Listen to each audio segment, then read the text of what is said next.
Hey guys, welcome to another episode of Rebuild It. And this is the week that we've been waiting for where we finally finish the ZR1. I can just feel it. I know we're going to get done this week. And so without any more talk, let's jump on it.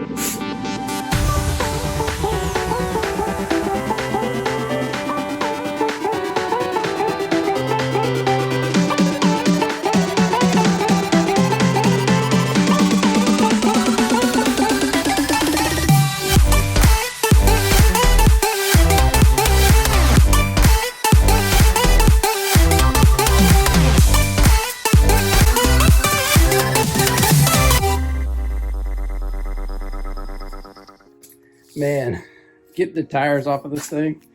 Look how huge these tires are. I wear a size 14 shoe. I mean, this thing is like 11 inches wide, a little over. And look at the size of these rotors. I mean, they're gigantic, like over 15 inches diameter, huge. While I got that off, I need to clean those up. Those are really dirty. Doesn't even look like it's had hardly any miles. Like I said, 11,000 miles, but it's like no wear. Okay, so the hard part now is I've got to bend this thing back enough and try to shine a light up in there and get to that, or a bolt in that slot up in there. So let me see what I can do on that. Wow. All right, so I ended up having to take this piece of this guard off right here, which is only 2 bolts, so not a big deal. And while I got it off, I might as well get it in the sink and clean it up. And here is the bolt that I was trying to reach way up there. You see that? And so that trick worked. So I've got that in. That's the hardest one. Everything else is easy. So I'll just worry about trying to get our gap right here in the center. And I've got it in and out right, tightened up. So now we can move this thing in and out at the top and back and forth to get the gap right. All right, I've got all this stuff cleaned up, so I'm gonna go ahead and reinstall everything. Check out that caliper. Man, that thing is nice. So go ahead and put that back, this thing right here back on, and get my gap right on the door real close, and go ahead and tighten up the screws up underneath that ground effects down there.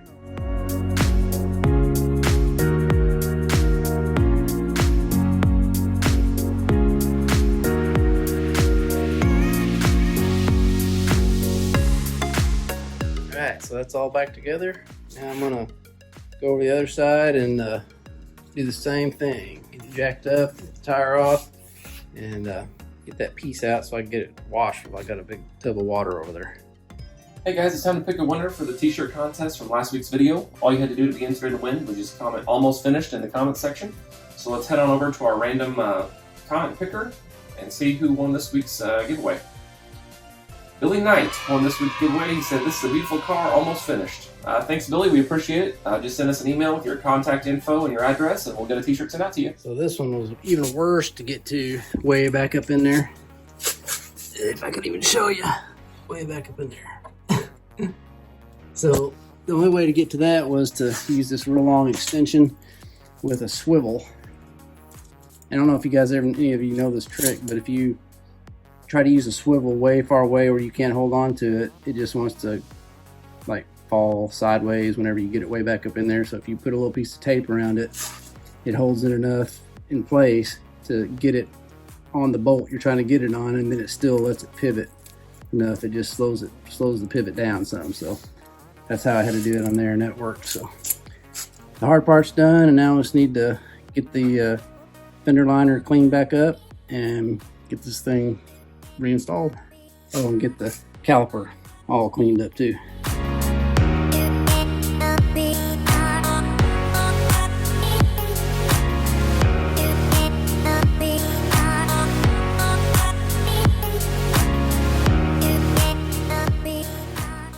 All right, so we've got all that stuff back installed, and so now let's go ahead and get the front tires back on. And I think I've decided to go ahead and put the hood on next instead of the bumper, because we really have to work on trying to get the gaps right where the hood fits the fenders.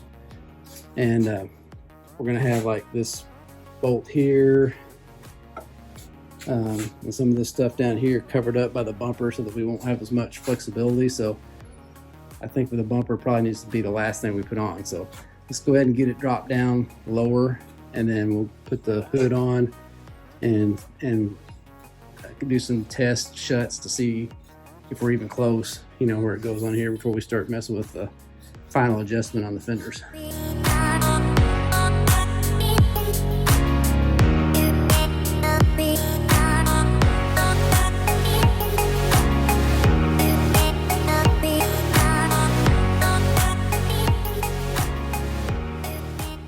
So the first little measurement here, like when I close it, or start to close it, I'm really the fender on both sides is in too much by probably an 1/8 inch at least, maybe a 1/4 inch. So I got to move the fender out on both sides. Wow. Yeah, so I just adjusted it 2 or 3 times, just like 5 minutes, and I've already got the gap that's decent. The hood's a little high right here, so I need to lower back down maybe a 1/16 of an inch. Same over here, and the gap is decent down here at the bottom. I want to move them in a little bit up at the top, but I don't think this is going to be too hard. It's going to be, looks like one of the easier ones I've ever had to do on getting gaps right. So look at that, it looks cool, doesn't it? And we also have to put the this thing here, this cover that goes over under the wipers on. I had one that was not destroyed from the wreck. Still have it over here, but it had just a little bit of some scuffs on it. Nothing's cracked or anything, but I thought, okay, it's a ZR1. I don't want any scratches or scuffs anywhere, so I went ahead and bought a new one. So we'll put that on and then figure out how to get all the wiper stuff on once we get the hood gaps exactly the way we want them. So I'm gonna call it a night, and we'll start again in the morning. Wow. All right, it's the next day, and the first thing I need to do today is to go on ahead and keep working on these gaps. Like I've got, I think I said yesterday, this hood is about maybe a 1/16 of an inch high on both sides here, maybe an 1/8 on this side. I need to lower that back down and try to get this right in here in the same height, and then just work on the gaps all the way up and down. Man, this one's pretty good over here already. I mean, doesn't need almost anything at all. So this one over here, a little bit wider at the top. It shouldn't be that hard to mess with. So I'll just keep working on those. That's kind of boring footage, so I'll do that, and then I'll let you know when I get it finished, and then we'll work on this, getting this cover installed up here. Wow. All right, so the gaps I've adjusted quite a bit, and they look really good. There's a little bit of flex to the hood that lets it go like this. I don't have any of the actual latches like hooked on there yet. So what I probably need to do is go ahead and put these on there and actually latch it all the way down to see what it looks like when it's totally shut. And there's some bumpers that go on here.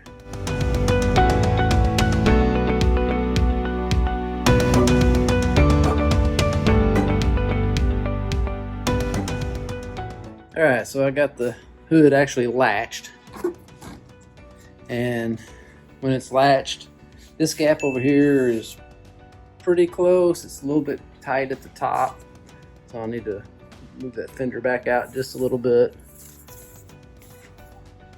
And then this one over here, I am still low. Like the hood is lower than the fender a little bit, especially right in here. So I might need to pull the hood back up. And then I've got a pretty big gap right here that I need to push that fender back in. But I'll just keep working on that. As you guys have known from the other videos we've done, the gap part is takes a long time when you're doing reassembly. It just all sorts of different adjustments, and it just takes a while. And then once we get that all right, we'll do this piece up here for the wipers, and then we'll start working on the bumper. Wow. Well, I finally got the gaps right. So now the big question is, when I put this bumper on, you never know how this gap right here is going to be, and it's got to be a little bit wider because it's got to open, so it's got to have some little room in there to pivot. So hopefully we got an even gap and get that right. So I think before I do anything up there with those wipers, I'm gonna go ahead and stick this bumper on and make sure that that's all gonna be close, so we can start tightening everything up down there. So I have got to remember to tighten the headlights. Why, that piece of blue tape's been on there for a month now, so to remind me to tighten the headlights. So I'm gonna do that before I put the bumper on.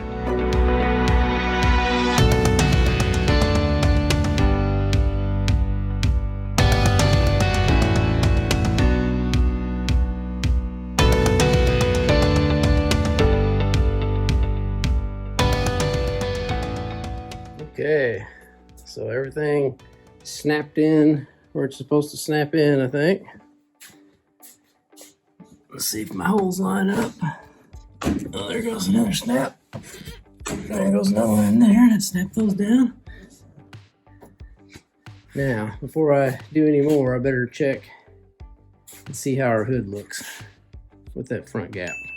Okay, I shut the hood, and that's what the gap looks like. So, like I said, it's a little wider than the side ones, which it has to be to let it pivot. And it looks pretty doggone good. The hood might need to go down just a little bit. It's good over here, but maybe on this side down just a little bit.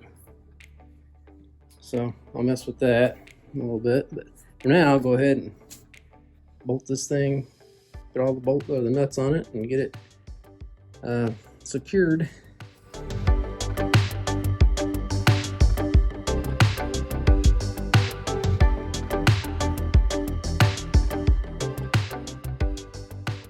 All right, so I've got everything under here connected, like lights hooked up, and these are the nuts I was putting on, those bolts right there. So now I need to put in this inner fender liner, and there's like a tube that goes back, it's like a little scoop that goes underneath there, and to cool the brakes.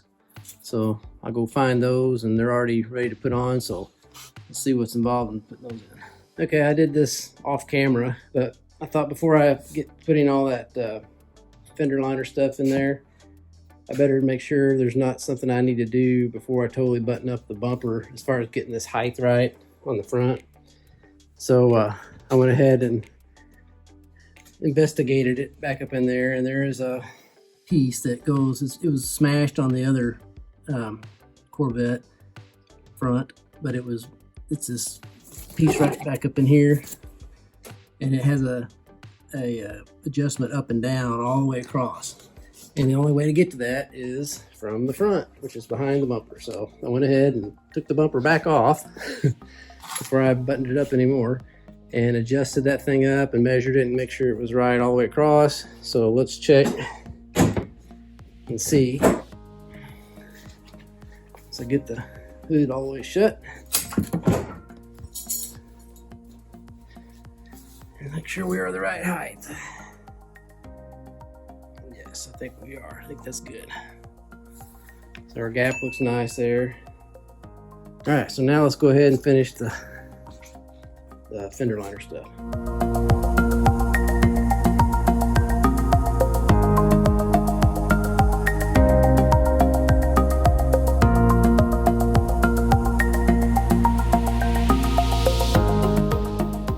So believe it or not, that was kind of difficult getting that thing in there.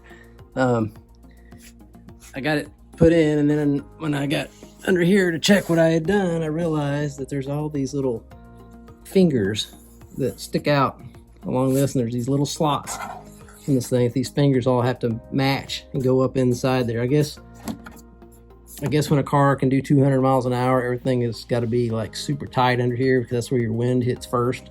So everything is behind something else, you know, so that it can't catch wind. So now all I gotta do is just put a nut right here and then tighten up the rest of the stuff, and then we can get over on the other side.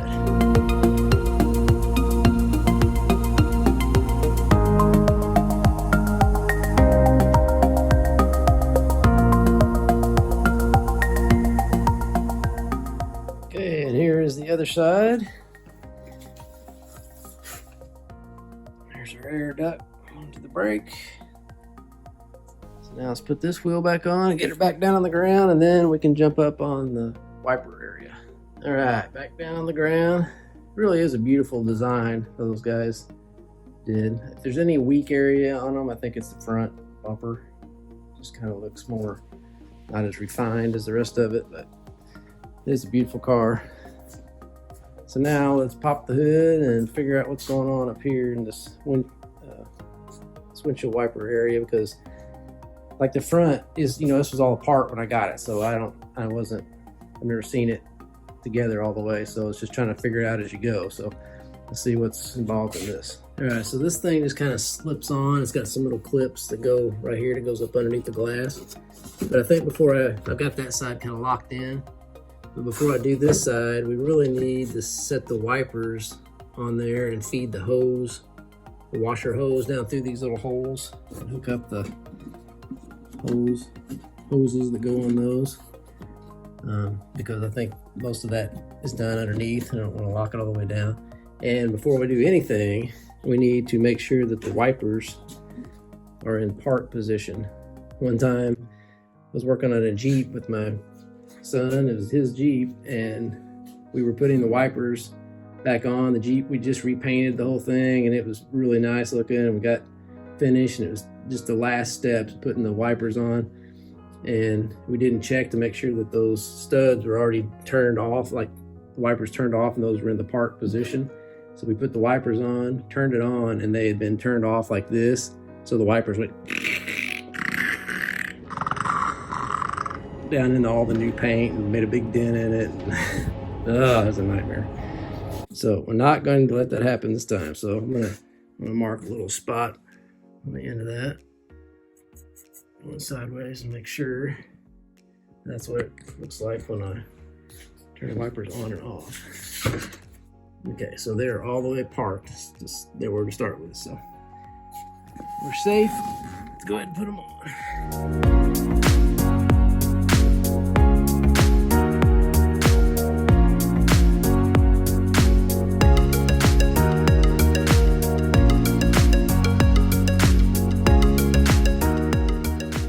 Alright, so that's all done, and that worked. Even the windshield washer squirted fluid, still had fluid in it, so it all worked. And now I've still got those 4 bolts down there to put in 4 screws, and go back through and clean up some stuff from doing the buffing compound at Mike's. Oh, and there's a seal that goes right along this somewhere. I have to find it. And then we'll be ready for Emblems.